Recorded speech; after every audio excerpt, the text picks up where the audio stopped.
Olá pessoal, bem-vindos a mais um vídeo. E agora a gente vai encerrar esse capítulo falando do tópico do coração.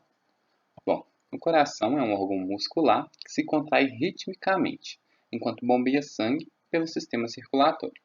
Também é responsável pela produção de um hormônio chamado fator natriurético atrial. Suas paredes são constituídas de três túnicas: a interna ou endocárdio, a média ou miocárdio e a externa ou pericárdio. A região central fibrosa do coração, comumente chamada de esqueleto fibroso, serve de ponto de apoio para as válvulas, além de ser também o local de origem e inserção das células musculares esqueléticas. Começou dando um aspecto geral das características do coração. Então a gente também tem três túnicas, que são as camadas interna, média e externa, ou também chamada de endocárdio, miocárdio e pericárdio. Além da função contrátil, o coração também produz o fator natriurético atrial e nele também há a presença desse esqueleto fibroso, que é o local de inserção para origem e inserção dos músculos e também é o ponto onde ali vai estar presente a inserção das válvulas, tanto a válvula tricúspide mitral quanto a aórtica e pulmonar. O endocárdio é o homólogo da íntima dos vasos sanguíneos e é constituído por endotélio que repousa sobre uma camada subendotelial delgada de tecido conjuntivo frouxo que contém fibras elásticas e colágenas, bem como algumas células musculares lisas. Então, semelhante ao que é a túnica íntima dos vasos, a gente tem o endocárdio do coração. Então, ele tem uma camada de tecido epitelial, que é o endocárdio, que está apoiada em um tecido conjuntivo, que é o subendocárdio, o subendotélio ali, e esse tecido conjuntivo é um tecido conjuntivo frouxo que contém fibras elásticas e colágenas, além de poder também ter células musculares lisas. Conectando o miocárdio à camada subendotelial, existe uma camada de tecido conjuntivo, frequentemente chamada de camada subendocardial, que contém veias, nervos e ramos do sistema de condução de impulso do coração, que são as células de Purkinje. Então isso é importante a gente não confundir. A camada íntima do coração, então, é formada pelo endotélio, apoiado sobre uma camada de subendotélio, que é esse tecido conjuntivo que vai estar ali presente, e abaixo do subendotélio existe a camada que é o subendocárdio. Então, esses três constituintes formam a camada mais interna do coração, que é o endocárdio. Então, a gente tem o endotélio, subendotélio e subendocárdio. O subendotélio vai estar, como o próprio nome já diz, abaixo do endotélio, e o subendocárdio vai ser o local que vai conter veias, nervos e também, muito importante aqui, o sistema de condução. Então, as fibras ali musculares que são responsáveis pelo sistema de impulso do coração, que são as células de Purkinje.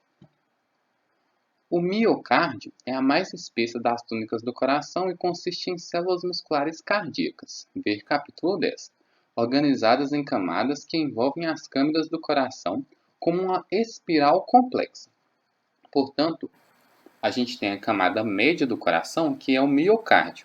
Ele vai ser constituído principalmente de células musculares cardíacas, que são células estriadas, e elas se organizam em camadas. E essas camadas se organizam de forma em espiral complexa. Então é como se elas circulassem em volta dela mesma, nessa camada espiral, para permitir que quando o coração contraia, esse sangue seja ejetado em direção aos vasos. Grande parte dessas camadas se insere no esqueleto cardíaco fibroso. O arranjo dessas células musculares é extremamente variado, de modo que, mesmo em um corte histológico de uma área pequena, são vistas várias células orientadas em muitas direções. Como esse miocárdio possui esse formato em espiral, que se organiza nesse formato em espiral complexo, então se a gente fizer um corte histológico do coração, mesmo sendo uma área pequena, a gente vai encontrar células dispostas em diferentes maneiras. Então, células cortadas na transversal, células cortadas horizontalmente, ali num corte como se fosse um corte sagital. Então, diferentes tipos de cortes a gente consegue observar dessas células cardíacas, já que a organização dela é em forma espiralada. O coração está coberto externamente por um epitélio pavimentoso simples, o mesotélio, que se apoia em uma fina camada de tecido conjuntivo que constitui o epicárdio. A camada subepicardial de tecido conjuntivo frouxo contém veias, nervos e gânglios nervosos. O tecido adiposo, que geralmente envolve o coração, se acumula nessa camada. Então, aqui a gente também tem a camada subepicardial, que contém veias, nervos e esses gânglios, e a gente pode ter também o acúmulo de tecido adiposo nessa camada. O epicárdio corresponde ao folheto visceral do pericárdio, membrana serosa que envolve o coração. Entre o folheto visceral, epicárdio, e o folheto parietal, existe uma quantidade pequena de fluido que facilita os movimentos do coração. Entre esses folhetos visceral e parietal, existe uma pequena quantidade de fluido, e esse fluido, quando o coração se contrai e relaxa, esse fluido permite essa movimentação do coração dentro desse pericárdio, dentro dessa membrana serosa que ele está sendo envolvido. O esqueleto cardíaco é composto de tecido conjuntivo denso. Então, aquele esqueleto cardíaco, que é o esqueleto fibroso do coração, onde se insere o músculo cardíaco e onde vai estar presente também as válvulas cardíacas, ele é composto de tecido conjuntivo denso. Seus principais componentes são o septo membranoso, o trígono fibroso e o ânulo fibroso. Essas estruturas são formadas por um tecido conjuntivo denso com fibras de colágenos grossas, orientadas em várias direções. Nódulos de cartilagem fibrosa são encontrados em determinadas regiões desse esqueleto fibroso. Então a gente tem como esse apoio do coração esse esqueleto cardíaco, que é esse esqueleto fibroso. E ele contém algumas estruturas. Então a gente tem o septo membranoso, o trígono fibroso e o ânulo fibroso, que a gente pode citar aqui. Além disso, a gente pode encontrar alguns nódulos presentes nesse esqueleto cardíaco, e esse esqueleto cardíaco é formado de tecido conjuntivo denso com algumas fibras colágenas grossas. Então isso mostra a resistência e também porque ele recebe esse nome de esqueleto por conta desse aspecto mais rígido que ele apresenta. As válvulas cardíacas consistem em um arcabouço central de tecido conjuntivo denso, contendo colágeno e fibras elásticas, revertida em ambos os lados por uma camada de endotélio. A base das válvulas são presas aos anéis fibrosos do esqueleto cardíaco. Então, a gente tem as válvulas. Essas válvulas são formadas de tecido conjuntivo denso, que contém fibras colágenas e fibras elásticas, e essas válvulas são revertidas por uma camada do endotélio, que é o tecido epitelial. E elas são apoiadas, são ali presas na porção do anel fibroso do esqueleto fibroso do coração ou do esqueleto cardíaco. Para que ocorra a contração das células musculares cardíacas, existe esse sistema gerador e condutor do impulso do coração. A gente sabe que o coração é um sistema rítmico, então ele fica ali, independente da nossa vontade, ele fica sempre contraindo, e ele é muito influenciado pelo sistema nervoso autônomo. Então existe esse sistema de condução do coração que permite difundir esse impulso para todas as células musculares do coração e permitir que o coração contraia de uma vez só. Então ele contrai todo o seu átrio de uma vez praticamente e contrai todo o seu ventrículo de uma vez praticamente, permitindo um fluxo de sangue dos átrios para os ventrículos e dos ventrículos para os vasos, como a artéria aorta e a artéria pulmonar. A gente vai ver melhor isso agora. O coração apresenta um sistema próprio para gerar um estímulo rítmico que é espalhado por todo o miocárdio. Então existe esse sistema condutor por todo o miocárdio. Esse sistema, presente na figura 11.19 e 11.20, é constituído por dois nodos localizados no átrio, o nodo sinoatrial e o nodo atrioventricular, e pelo feixe atrioventricular. O feixe atrioventricular se origina do nodo do mesmo nome, então o feixe atrioventricular se origina do nodo atrioventricular e se ramifica para ambos os ventrículos.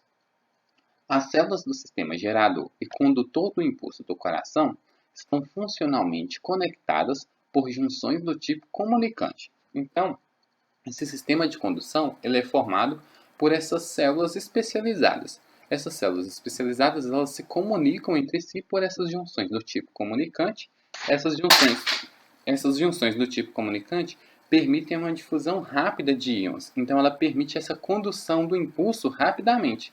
Então, o impulso que está sendo originado no nosso sino atrial, passando pelo átrio até atingir o nó do átrio ventricular e seguindo pelo feixe atrioventricular, ele consegue percorrer com uma velocidade muito grande por conta dos íons conseguirem passar de uma célula a outra através dessas junções do tipo comunicante, que consegue comunicar o citoplasma de uma célula com o citoplasma das células seguintes.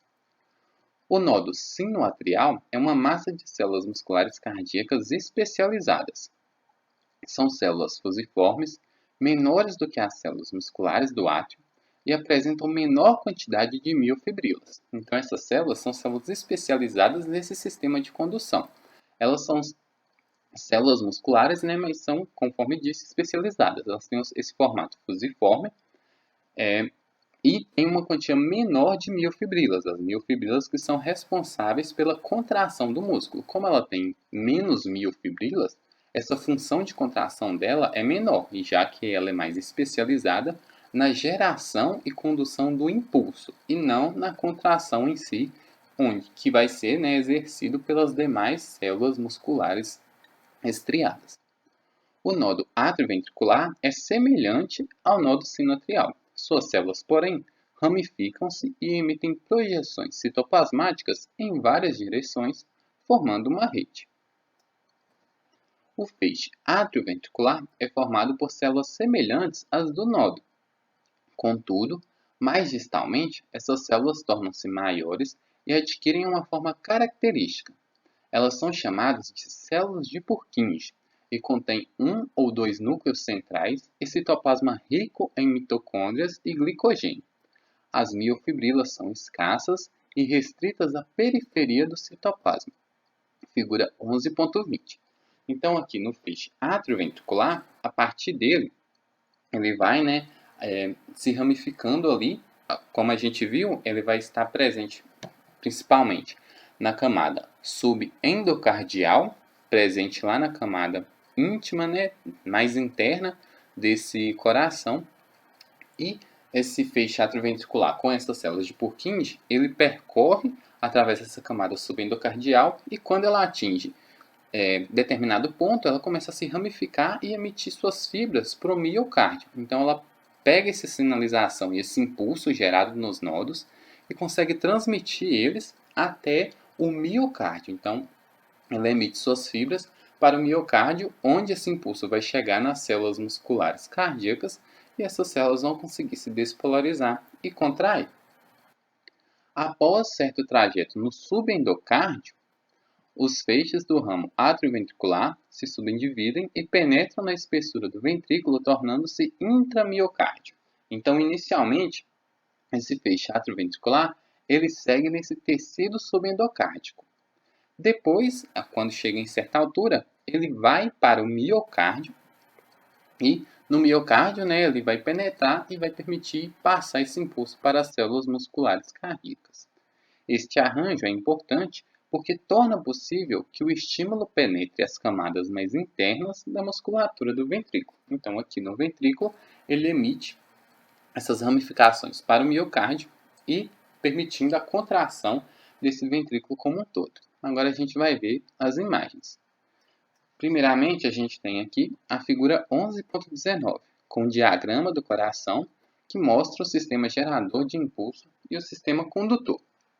A gente tem diferentes estruturas aqui, como a aorta, a veia cava superior, mas o que a gente vai focar é no sistema de condução. Então, a gente vê que aqui no átrio direito, próximo à abertura da veia cava superior, então aqui a gente tem a abertura ao lado dela, próximo a ela, a gente tem o nódo sinoatrial, que vai ser, de maneira geral e de maneira normal, onde vai ser gerado o impulso.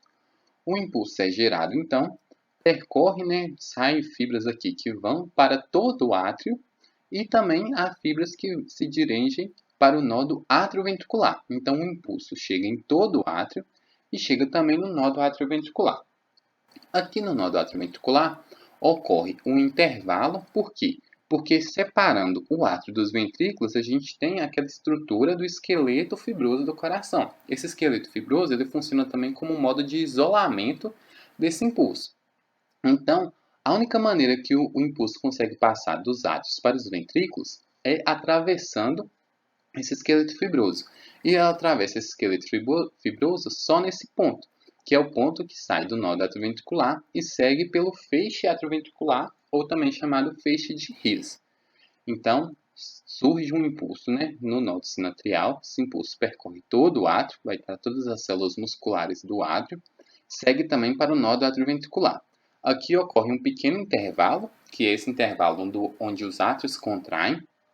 Esse impulso segue pelo feixe atrioventricular. No feixe atrioventricular, ele se divide em ramos. Então, a gente tem o ramo esquerdo do feixe atrioventricular e o ramo direito do feixe atrioventricular.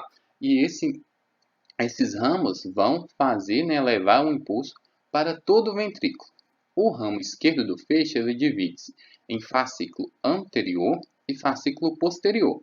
Então, a gente lembra que aqui ocorre essa divisão e a gente vê que na pontinha deles a gente tem as chamadas fibras de Purkinje. Então, essas fibras de Purkinje que percorreram até agora no subendocárdio, elas vão chegar e vão atingir o miocárdio. Então, esses feixes nessas fibras se dirigem para o miocárdio, que é onde o impulso vai alcançar as células musculares cardíacas e vai ocorrer a contração. Aqui, né, no ramo direito, a gente também tem as fibras de Purkinje. Agora, observando a figura 11.20, a gente tem aqui em A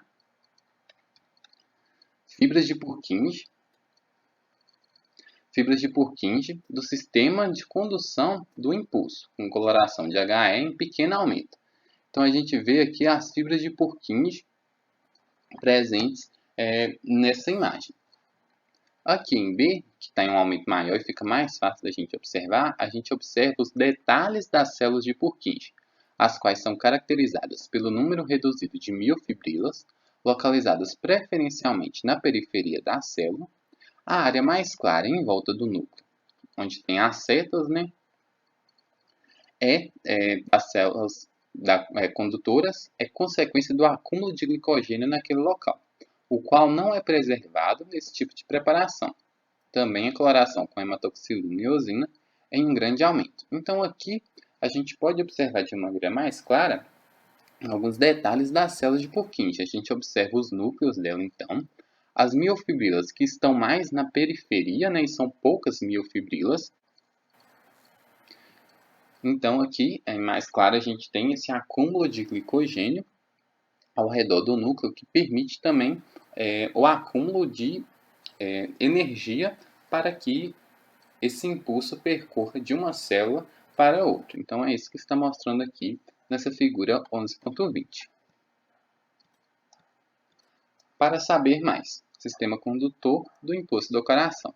Tanto os ramos do simpático quanto do parasimpático, divisões do sistema nervoso autônomo, contribuem para a inervação do coração e formam um plexo extenso de base deste. Células nervosas ganglionares e fibras nervosas são encontradas nas regiões próximas aos nodos sinatrial e atrioventricular.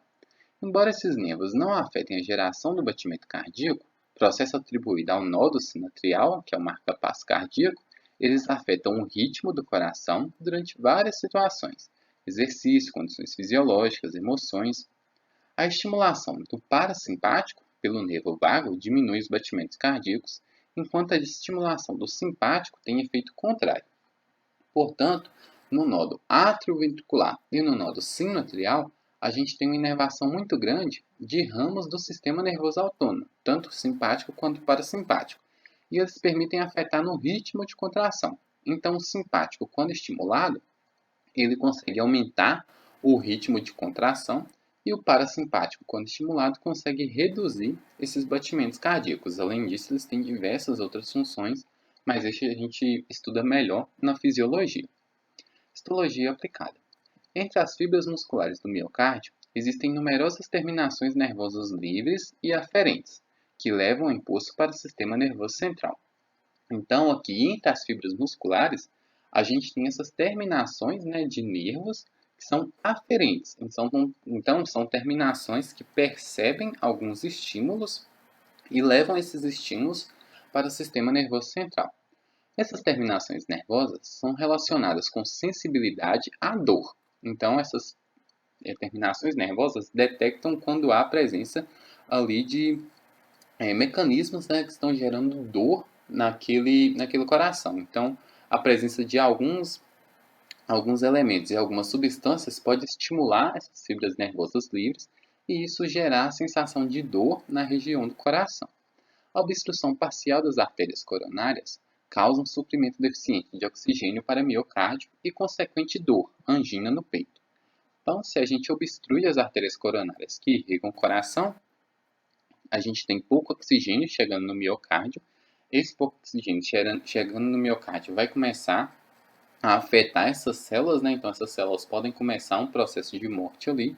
Isso vai estimular essas terminações nervosas livres que vão levar essa informação para o sistema nervoso central e gerar essa sensação de dor, que é chamada também de angina do peito. Esta mesma inervação sensorial é estimulada durante o infarto do miocárdio, ataque cardíaco isquêmico.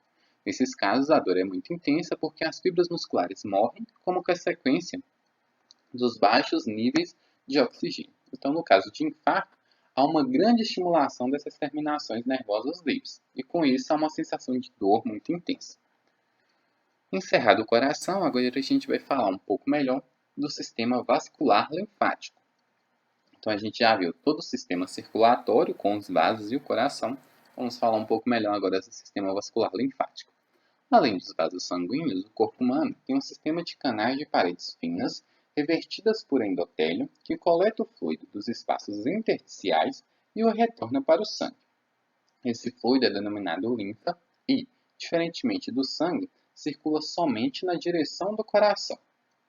Os capilares linfáticos originam-se como vasos finos e sem aberturas terminais, fundo de saco, que consistem em uma única camada de endotélio e uma lâmina basal incompleta.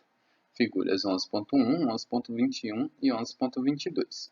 Então, a gente vai ver aqui a figura 11.21, a estrutura de um capilar linfático visto ao microscópio eletrônico. Note a sobreposição das bordas livres das células endoteliais, a lâmina basal descontínua, mostrado aqui nas setas, e o trama de fibrilas colágenas que ancoram. Então, a gente tem esses vasos, né, que são os vasos linfáticos. Ao contrário do que é o sistema circulatório sanguíneo, que é, né, de maneira contínua, então todo interconectado, esses vasos eles originam o que é chamado aqui de fundo cego. Então, é um local onde não há continuidade e origina esses tipos de vasos, que é formado pelo endotélio e essa lâmina basal descontínua, com a presença também de fibras. E o que percorre dentro desses vasos linfáticos? Percorre a chamada linfa. Essa linfa é originada como? A gente viu que os vasos sanguíneos eles fazem a troca de materiais entre o sangue e entre o tecido. Então, a troca contínua de conteúdos do plasma sanguíneo entre o sangue e entre o tecido. Portanto, o conteúdo que sai do sangue e vai para o tecido pode se acumular nesse tecido, não retornar todo para o sangue e formar essa chamada linfa. Essa linfa ela precisa ser drenada daquele tecido, porque senão vai ocorrer o chamado edema.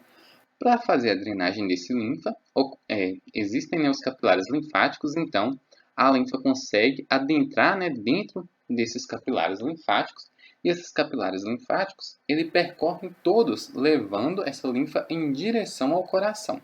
Então eles, assim como as veias, eles vão se reunindo e formando vasos linfáticos cada vez mais calibrosos, até chegar ali no sistema venoso próximo ao coração, e ali é onde essa linfa vai ser drenada e, como essa linfa já está próximo do coração, ali vai ocorrer como se fosse a mistura, né, desse conteúdo da linfa com o sangue.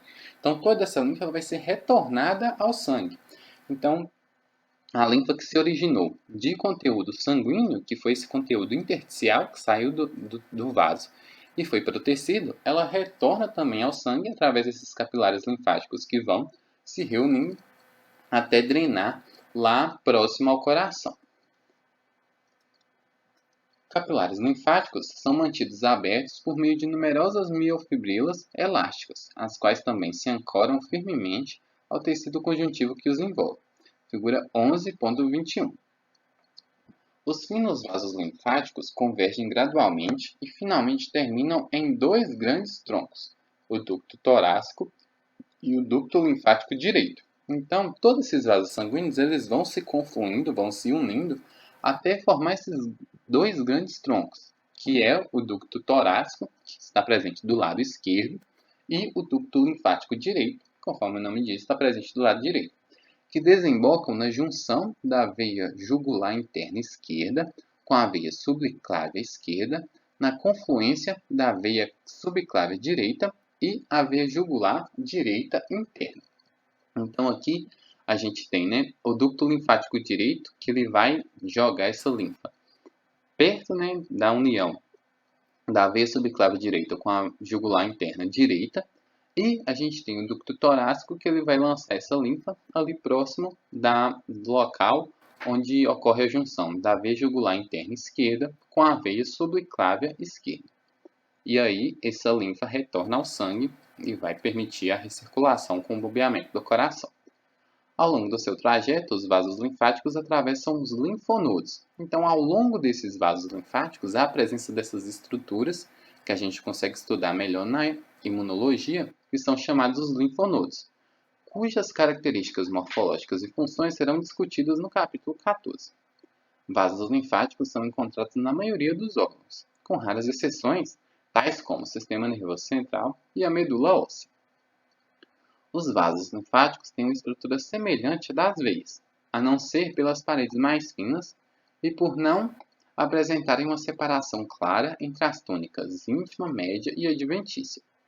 Elas também apresentam um número maior de válvulas em seu interior. Então aqui a gente tem também a presença daquelas válvulas como a gente viu nas veias. Figura 11.22. A gente vem então aqui para a figura 11.22, que mostra dois vasos linfáticos pequenos, VL. O vaso do topo está cortado longitudinalmente e mostra uma válvula, a estrutura responsável pelo fluxo unidirecional da linfa. A seta cheia mostra a direção do fluxo da linfa e as setas pontilhadas mostram como as válvulas evitam o refluxo de linfa. Note a parede muito delgada desse vaso, com uma coloração de pararosonilina azul de toluidina medialmente. Então aqui a gente tem dois vasos linfáticos pequenos. Aqui o primeiro vaso linfático e aqui o segundo. O melhor que ficou aqui nessa imagem é esse primeiro aqui. Então a linfa segue essa direção. Ela vai percorrendo aqui em direção ao coração que estaria cá na frente. Então ela segue esse caminho. Se por acaso ela tenta retornar conforme foi indicado aqui nas setas pontilhadas, essa linfa permite, né, vai fechar essas válvulas e com essas válvulas fechadas vai impedir esse retorno da linfa de onde ela estava vindo. Por isso o fluxo de linfa consegue ser unidirecional, ela só segue nessa direção. Se por acaso ela tentar voltar, as válvulas vão impedir esse retorno.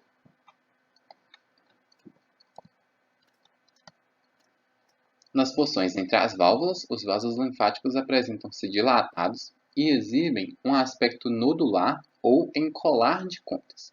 Como nas veias, a circulação linfática é ajudada pela ação de forças externas, por exemplo, a contração de músculos esqueléticos circunjacentes sobre as suas paredes.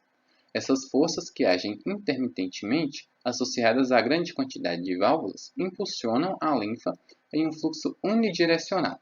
A contração rítmica da musculatura lisa da parede das veias linfáticas maiores ajuda a impulsionar a linfa na direção do coração. Então, conforme a veia, a gente também tem a ação, né, de algumas forças externas, como a contração de músculos esqueléticos, ou também a ação e a ajuda da contração das próprias veias com as células musculares lisas, que podem ajudar nesse fluxo unidirecional da linfa, seguindo toda em direção próxima ao coração, onde vai ser drenado. Para saber mais, estrutura e função dos vasos linfáticos. A estrutura dos grandes ductos linfáticos, ducto torácico e ducto linfático direito, é semelhante à das veias, exibindo uma camada média reforçada por músculo liso. Esses feixes musculares se organizam nas direções longitudinal e circular, com predominância das fibras longitudinais. A adventícia é relativamente pouco desenvolvida. Como as artérias e as veias, os ductos linfáticos de grande porte também contêm vasa vasorum e uma rica rede neural. A função do sistema linfático é de retornar ao sangue o fluido dos espaços intersticiais. Ao entrar nos vasos capilares linfáticos, esse fluido contribui para a formação de parte líquida da linfa. Contribui ainda para a formação de linfócitos e outros fatores imunológicos que penetram os vasos linfáticos quando eles atravessam órgãos linfóides. Então, aqui deu um aspecto geral dos ductos linfáticos, né, da sua estrutura ali, podendo ter a presença de feixes musculares e também a presença de adventícia com vasa vasorum, e a função do sistema linfático, de além de recolher esse fluido intersticial, ela tem uma grande ação no sistema imunológico, que é melhor estudada na parte de imunologia. Aqui a figura nos pontos 22 que a gente já viu, e a gente encerra o capítulo com a bibliografia utilizada para a construção desse capítulo. Espero que vocês tenham gostado. Qualquer dúvida, sugestão, crítica ou opinião pode ser deixada aqui nos comentários. Siga a gente lá no Instagram, deixe seu like, se inscreva no canal e muito obrigado por ter assistido. Até o próximo vídeo.